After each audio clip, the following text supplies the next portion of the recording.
Hey, you know what time it is? It's time for a short clip from the main show. We hope you enjoy this. I learned that I did not know. I've known about this for a long time, probably 15 years. When I first heard it, I'm like, what? That can't be right. No, that is right. Flight attendants aren't paid.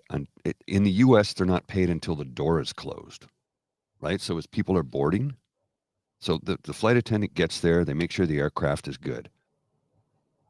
They don't get paid until the door closes. They check you in, they do all that stuff. Get you seated, blah, blah, blah. In Canada, you don't start getting paid until the aircraft is in the air. When was the last time you got on a flight and we're in the air within the first 3 or 4 minutes? Never. Never. So I am on board. Go ahead and strike. I mean it. Like, it is unpaid labor and it's bullshit.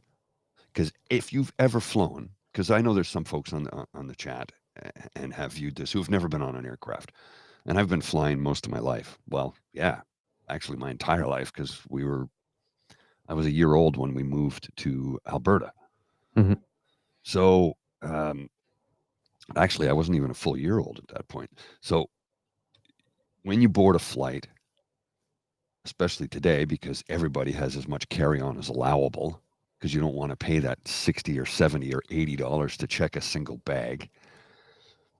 You get in, you get settled, you set your stuff up, you get your electronics out, you take your jacket off, you get your pillow set, blah, blah, blah.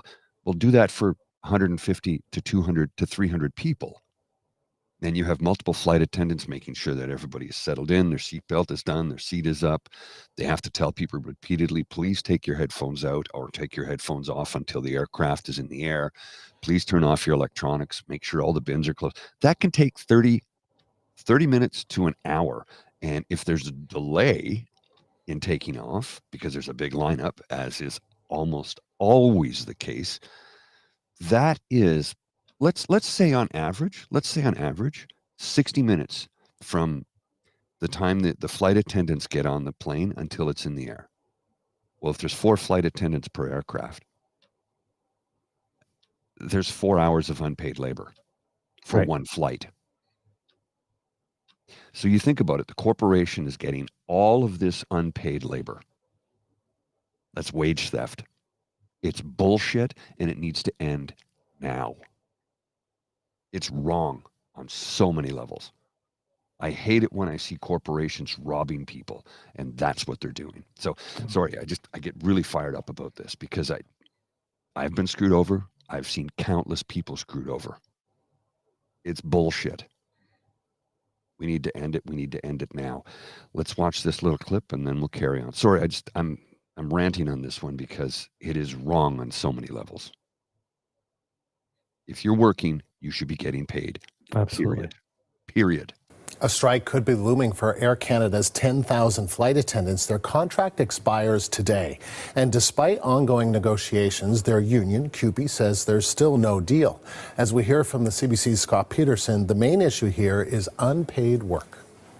The main sticking point in these negotiations, according to CUPE, is that the 10,000 workers that they represent, the flight attendants at both Air Canada and Air Canada Rouge, are only paid for the time that the plane is in the air and not for all the other assignments as far as welcoming passengers, putting things in the overhead bin, and disembarking the aircraft at the same time. So as a result, CUPE is saying that the average flight attendant works about 35 hours per month for free, which goes against Transport Canada rules. Now, CUPE is also backing a bill C-415. This is a proposed change to the federal law to standardize how flight attendants are paid, and that would be precedent setting if that does go through in Canada. They also want an update on salary. CUPE is saying that an entry-level flight attendant could make as little as $27,000 per year, and that's not enough to keep up with the standard of living. No. CUPE says that discussions are ongoing and that they are good between them and the management at Air Canada.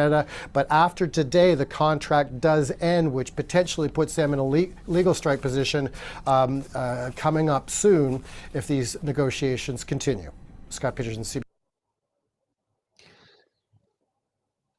So, yeah, 10,000 flight attendants, 35 hours a month in unpaid labor times 10,000. Hmm. Just those law of averages. Let's reduce the number of working to 8,000, right? Because there's sick days, there's time off, there's vacation, let's say it's 8,000 people. 8,000 people working 35 hours per month for free. Do the math. That is wage theft on a massive scale. Massive scale. And all airlines do it. It's absolute horseshit.